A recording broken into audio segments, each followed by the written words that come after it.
Hi, welcome back to the channel. Thanks for tuning in. 185, going to get its ignition system today. So I'll be putting this ignition plate back on, setting the points to the proper gap, and then adjusting the timing with an indicator through the top of the cylinder so that we get the correct timing. So follow along. I'll show you how I do it.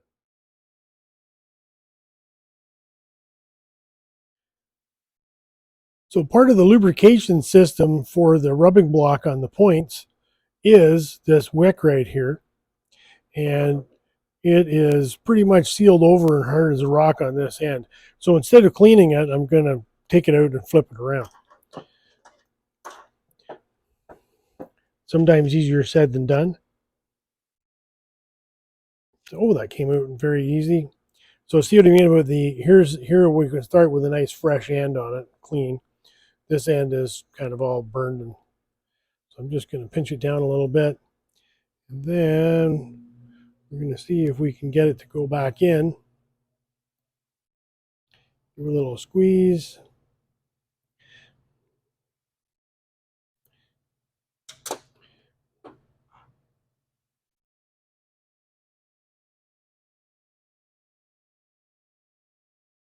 Almost. Just compact it a little bit there.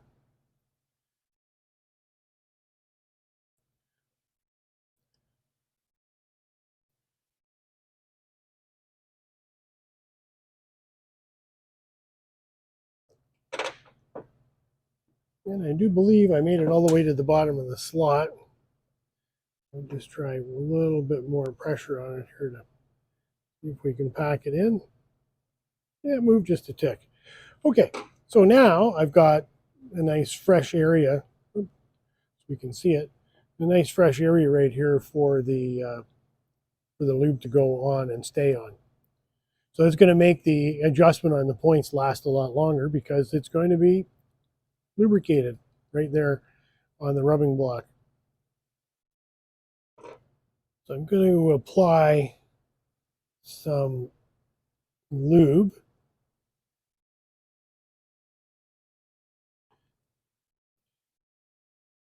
In behind the rubbing block here. I'm going to put a little bit on the face of it where it's going to touch.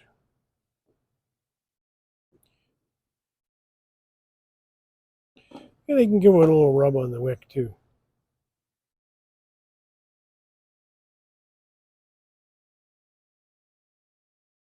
There we go.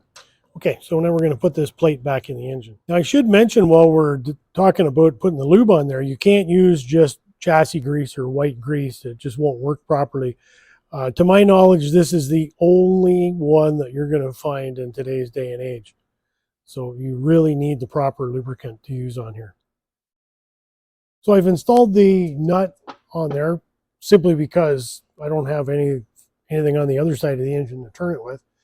Now we need to turn in the direction of rotation, and the direction of rotation on this engine is this way. So I want to bring it to, the points are really wide right now, but I want to bring it to a spot where they're really the widest. I want to be on the cam that, so see, you'll see them move in a second. We'll turn it, see open, open, and I can go a little bit further and it doesn't change anything. So that means I'm on the highest spot. So I'm on the pointy end of the egg, so to speak. So this is where I want to position the crankshaft so the cam is in the right place to adjust the point gap. So let's do the point gap right now. Of critical importance is I can't have anything go in between these points that has any oil on it or anything on it, period. It has to be just spotlessly clean. So I put a little brake cleaner on this here, and I'm wiping and cleaning my feeler gauge, which is 16 thousandths of an inch. And now I've put it down on a clean cloth. Every time I put it down, it goes on the clean cloth. And if I even think it's dirty, I'm going to clean it again. So let me move this a bit so I can get in here and do this. So we'll come in from the top. There we go. So I'm loosening the screw. There's a little post here that I can rest my screwdriver against. And I don't want to loosen the screw way off because then it'll just go wherever it wants to go. So I've left a little bit of tension on this screw here. And let's sort of do this just by eye to begin with, and I'll give it a little tension. I'm not going to tighten it right up. I just want to get something on it so it doesn't move by itself. And let's take our perfectly clean feeler strip. Oh, wow. That's, well, for a by eye adjustment, I hit it right on. So that's perfect. So let me tighten up the screw and see if it's moved much, just like the camera did. No. Perfect. All right. That's exactly what I wanted. That's awesome. So I'm really happy with the point gap. Next thing is to, well, I've got some soldering to do here as well, because, let's see, where am I? The wires for this is the charging wire, has to be soldered back onto this terminal right here. And the P lead, or the one that shuts it off, is down in here, and it has to be soldered back onto there. So I'm going to do that next, then I'll set the timer. So my joint is all soldered up, and I'm just going to come in behind with the hot air soldering iron and come over and get the spots with the shrink tube, which is on the yellow and the black wire. So just shrink that all up, nice. There we go. I've got this set at 428 degrees, my little soldering station.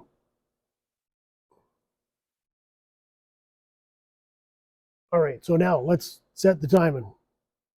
So to set the timing in this so it's correct, we need a dial indicator, this extra long one. It has a long stroke in it, and the adapter is required to get it in the spark plug hole. And we need a buzz box. Well, what is that? It is just made up on a little circuit board. I made this, and it makes an annoying buzzing sound, which is why I put it back in the box when I'm using it and close the lid. There's a million different tools you can use for doing this. I used to use a flashlight a long time ago and see if the bulb go bright and dim, but see, that's not too bad now when it's in the box. Okay, I'm going to get this set up then, and we'll carry on. So I'm all set up. I have my dial indicator in the cylinder, and of course, it's touching the top of the piston. And I want the piston to, I'm going to turn it in the direction of rotation and wait for it to stop.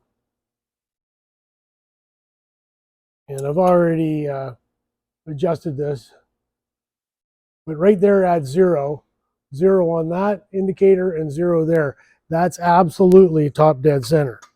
So what I'm going to do, just for my own little reference here, is we're just going to put a little mark at the top here, right there.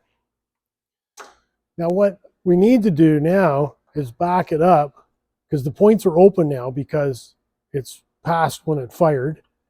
So let's back it up, and now the points are closed. I can see they're closed, and we're back quite a ways. See, a quarter of a revolution back in the opposite direction of rotation. So let's hook up the buzz box.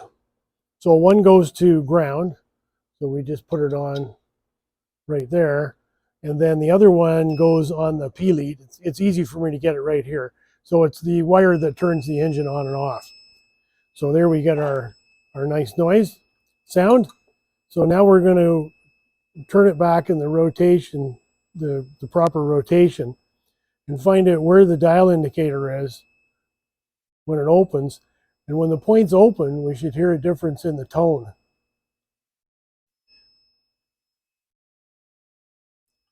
and it was very slight. I almost missed it. I usually have it closer, but I figured it was be too annoying. Right there. So do you hear the difference in the tone?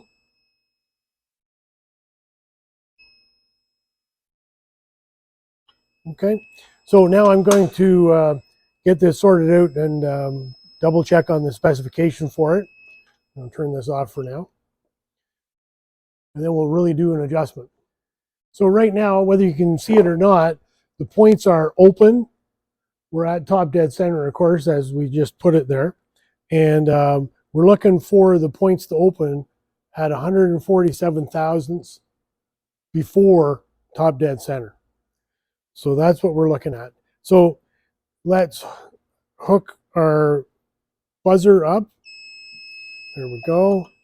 And now let's go backwards. 147. So there's 50, 100, and there is 47. So when I rock this back and forth right here, we should hear a difference in it, and we don't. So it's somewhere along here, right there. So the timing right now is set to 137. So it's out 10 thousandths of an inch. So we're going to adjust that and make it so it happens up here at 147. So I just played that back and it's too quiet to hear properly. So I took the lid off, so it's going to be really noisy, and then we'll be able to hear the change in tone.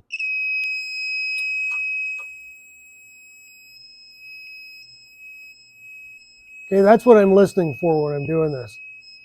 That tells me the absolute instant that the point's open and the spark plug will fire. All right, it's enough of that with the lid off. So how am I going to make it where it's supposed to be? Adjust it? Well, the plate turns, so if it goes in this direction with rotation, it retards the timing, and if it goes the opposite, it advances the timing. So what I'm going to do is loosen these screws off enough so that I can move it. I'm going to hook the buzzer back up. Now I got the lid on it because it's too annoying. So I'll take the lid off after and I'll show you where it ended up at. And then what I can do is see if I can move it by hand. And I did.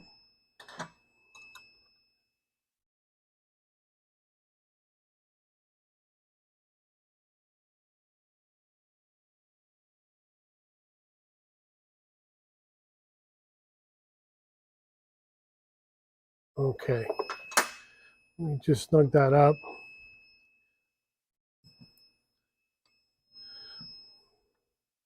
I don't know if you heard that or not, but it changed tone just a tick when I was tightening up the screws.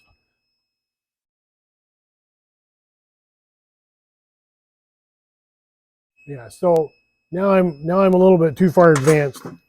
So when I turned when I tightened the screw up, it turned a little bit.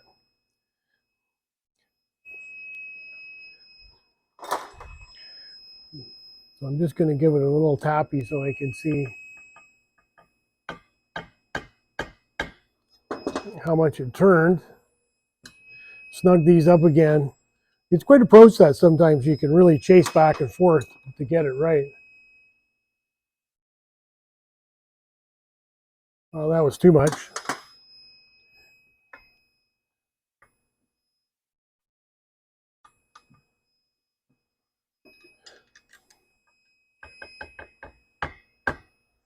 So go a little tick in the advanced direction.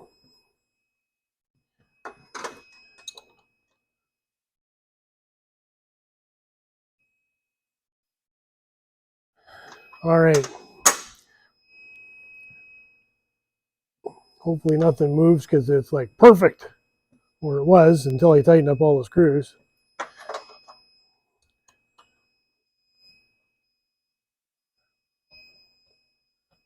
So I'm right in that spot right there. You can see when I'm moving it like a thou. And it's at 146 and a half, maybe 147. for half a thou, I'm good. So I'm going to tighten this all up, stop this noise, and just in case you couldn't hear it, I took the lid off again, so it's good and loud now. So I'm still in the same position.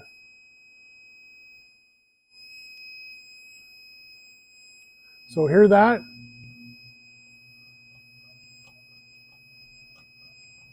So if you see how much is moving up there,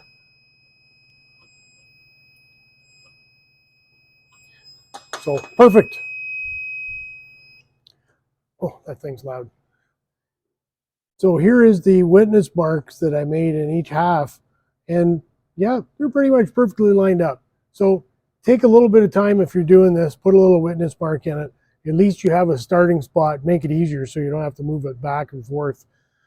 You can start in a place that, you got to just go, well, it rained before, it couldn't have been that far out, so let's mark it. So next step will be the installation of the magneto flywheel. Now we need to understand that this has magnets all the way around, and of course it has north-south, north-south, north-south. It's spinning in the direction of rotation, and it's inducing a voltage into the coil to fire the spark plug, and also into the charge coil for the electrical accessories. How does the magnetism get there? Well, it's dependent upon the E gap, and the E gap is the distance in between these plates inside the magneto flywheel and this position on the coil and this position on the charging coil. The gap in here is critical. If we want the ignition to make its full output, the best spark it can make, we need to charge this coil with the best magnetism we can get, for lack of a better description. So the gap in here, the E gap, is critical. I can't show how to do that, how I do that when I put the flywheel on, because you can't really see inside there. It's actually kind of difficult to do. But I'm going to move over to the board and make a drawing, and that might make it easier to understand. So we have our ignition coil mounted inside the flywheel, and these are our magnets, little space in between each one. And of course this is rotating. So as the magnetic field goes by, changes from north to south, it induces a voltage into this coil through these points right here, these lamination points. What I'm trying to get across here is that when there's a huge gap like this, just like if you were trying to pick up a socket from the floor with a magnet, it doesn't really stick until you get close. Same idea. So what I need to do is, the specification for this is 10 thousandths gap in here. So 0.010 inches is the gap. So they're really, really wide right now. I can just see it visually when I've just placed it on. So what I'm going to do is make it move this in this direction with these slots. There's a screw here. The whole thing is going to go that way.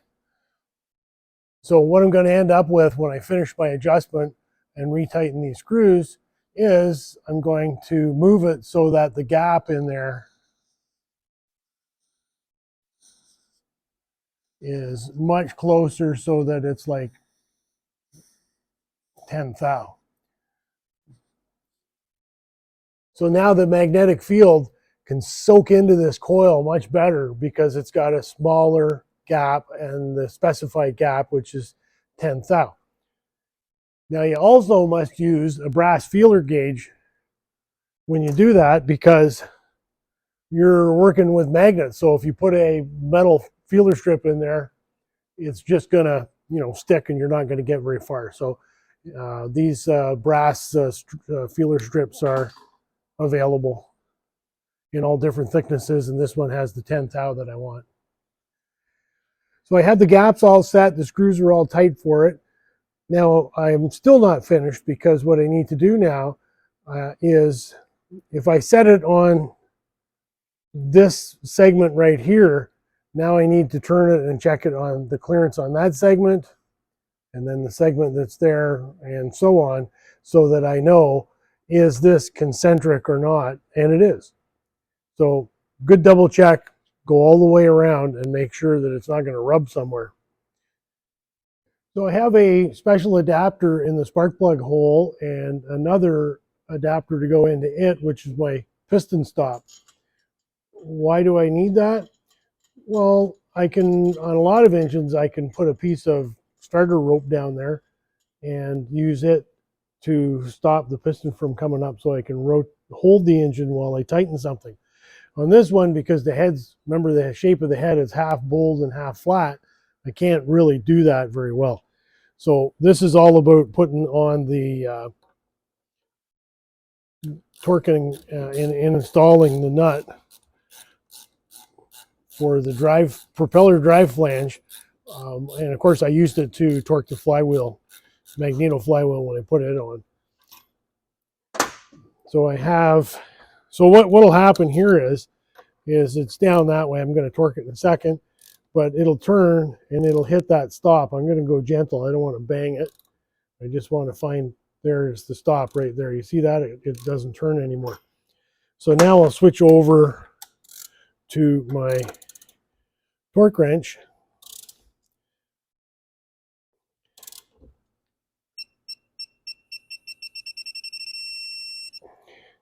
And as I always do, I'm just going to leave it set for a second. It's a taper on this end, and it has blue Loctite on it as well.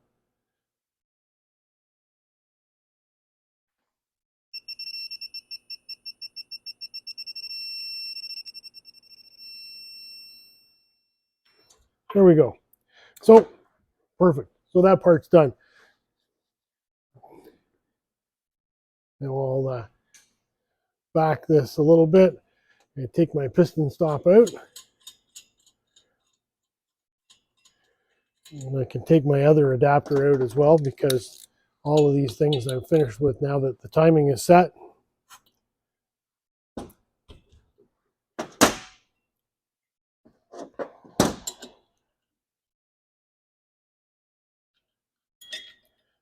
And there we go.